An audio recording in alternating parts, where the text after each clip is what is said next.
you tell us a bit about this exhibition and your vision for it? Yes, this exhibition showcases some of the finest works in the museum's collection. We have an amazing collection of war art, some executed by soldiers and some by commercial artists. So this brings together the cream of the collection to tell the story of why people have painted war from earliest times to the present day, even now when we have photography, that there's still a need for war art.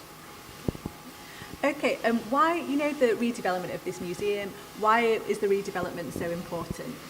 It's really important that we make the museum more accessible to the general public, that people understand. In the past, quite a lot of our visitors understood the history of the British Army, they understood the regimental system, they understood why we had an army and what it did.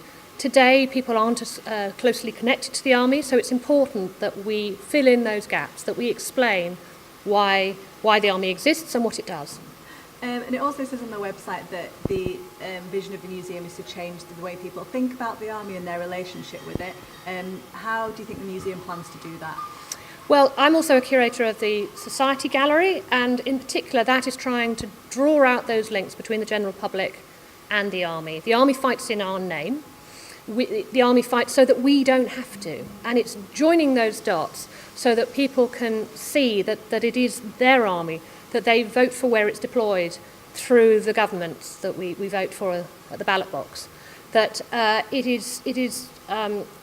it's an important part of our history. The history of the British Army is so linked, the military history is so linked to the history of this country.